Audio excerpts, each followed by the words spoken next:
Hi, all. Well, I guess unfortunately this is going to be a poor lecture. Oh, wait, no, maybe it's a lecture about being poor and poverty. Oh, yeah, we're going to talk about poverty today. You see in the text that the book does talk about poverty. It is kind of an important thing, but one of the questions about poverty is how do we measure poverty? How can we figure that out? This was a real problem. In the early, in the 1960s, the President of the United States, Lyndon Johnson, said he decided to declare a war on poverty. But there's a real problem here. If you're going to have a war on poverty, you have to be able to measure poverty. And at the time, we had no measure of poverty. So the question was, how could we measure poverty if we wanted to reduce it? Well, an economist came to the rescue. Molly Orshansky was working for the department in those days, Health, Education, and Welfare. Molly was able to come up with a real simple measure of poverty. She noticed two very important interrelated facts. They were the fact that the cost of a basic diet for a family of four. Basic diet meant you weren't eating fancy, sugar cereals. You were just eating the most basic of things. You weren't eating steak. You were eating hamburger.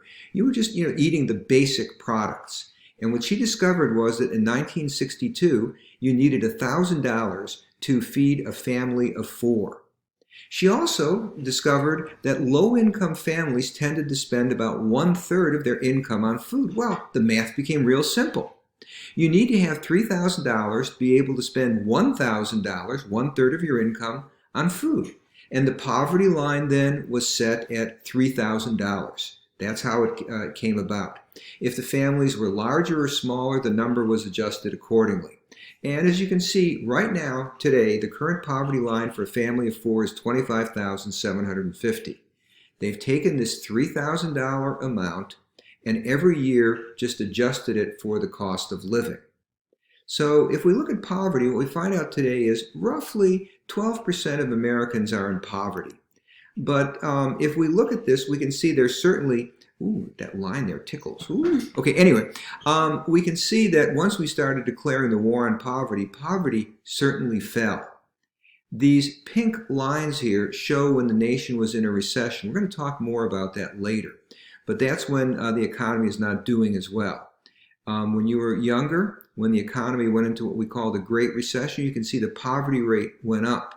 You can see since then it's gone down. So there's the history of poverty. That's what we can see. But since 1970, it seems that poverty has been in the range of 10 to 15% in the United States using that definition. Poverty, though, is not something that touches everybody equally. You can see that whites and Asians in the United States have the lowest poverty rate. Hispanics have a somewhat higher rate. Blacks have an even higher rate. And the highest ethnic group in terms of poverty is Native Americans. I have spent some time. I did an interfaith service trip where I went to a reservation in South Dakota, and I assure you that if anything, that 25% poverty rate among Native Americans is probably an underestimate. If we look at this, we'll find a fact that you might find a little bit surprising. Poverty is highest for children. Now, it turns out people that are 18 to 64, and the measure is for an entire household, but we find out that kids tend to be in households where poverty is higher. People 18 to 64, they're working. People 65 and older, they have Social Security. But younger people, they're in households frequently where there's only one parent, and the poverty rate in the United States for children is actually higher than the poverty rates for others. This is a very important fact, to consider, that kids can't really go out and work, and they have a higher poverty rate than others. Poverty also is different between the two genders.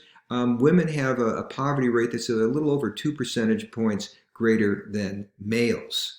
So, with all this in mind, though, the poverty line that we have in the United States is far from perfect. As a matter of fact, most people would argue that there's some substantial problems with it. An individual who is an Ohio Wesleyan graduate, Bob Michael, was actually head of a commission that looked into problems with the poverty line and came up with recommendations which sadly the government has not adjusted. The poverty line in the United States is not, I repeat, not adjusted for the local cost of living. The poverty line of $25,750, in other words, if you're under that, you're in poverty, is the same in Delaware, Ohio, New York City, rural Mississippi. The government has, I guess, decided it's too hard to measure the local cost of living, whatever, but I would argue that $25,750 will go a hell of a lot farther in Delaware, Ohio than it will in New York City. Now, when we look at this, the poverty line looks at all of people's income, what they earn at their jobs, investment. So if you invest in stocks and they go up in price and you sell them, interest you get from the bank, dividends, Social Security and welfare. But the key here is it only includes cash income. It does not include income that is what we call in kind. So if the government gives somebody welfare, that might actually get them out of poverty. If the government gives somebody Social Security, and this is really important, it will help get them out of poverty. What's really the main reason why the elderly have a low poverty rate? The answer is Social Security. It helps get them out of poverty. But if you get goods rather than income, food stamp, Medicaid, which is medical care for the indigent, that doesn't count.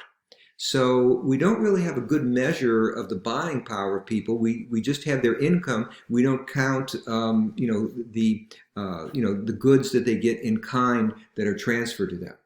Also, in the past, as Molly Orshansky looked at it, people spent about 1/3 of their income on food.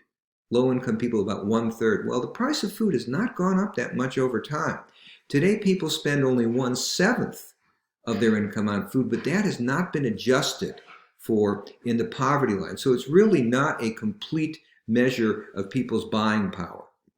Now, there are other ways that we can measure poverty.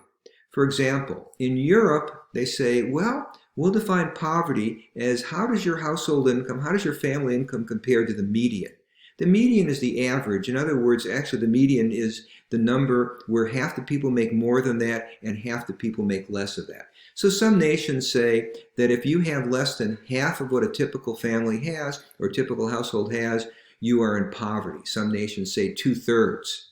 By the way, if you're curious, the poverty line in the United States is about 40%, that should be a percent, 40% of the of the median income in the United States.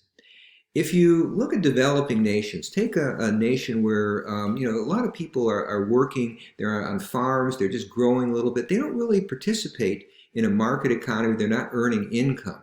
So one of the innovative ways people sometimes look at to measure poverty is they say to people, what have you eaten in the last week? How much did you have of rice? How much did you have of beans? How much did you have of chicken? Whatever. And they add up all the calories. And if it's above a certain amount, you're not in poverty. If you're below a certain amount, you are in poverty. So that's one way of dealing with poverty, of measuring poverty when people don't work in a cash economy. Sometimes people use a very simple measure of poverty. Let me give you an example. In looking at nations that have a lot lower income than the United States, they might say you're poor if your income is less than $2 a day. It's a very handy and simple way to measure things. They also can say, we can also measure extreme poverty if you have less than $1 a day in income. So these are just various ways of measuring poverty. What's the bottom line? The bottom line is we don't even have that good of a measure of poverty, but given the measures that we do have, we see that the poverty rate in the United States is about 12%. We see it's higher for certain racial minorities, it's higher for women, and it's actually higher for children. Just want to give you some of the facts as you're reading chapter 14, having a better idea of what's going on. Take care.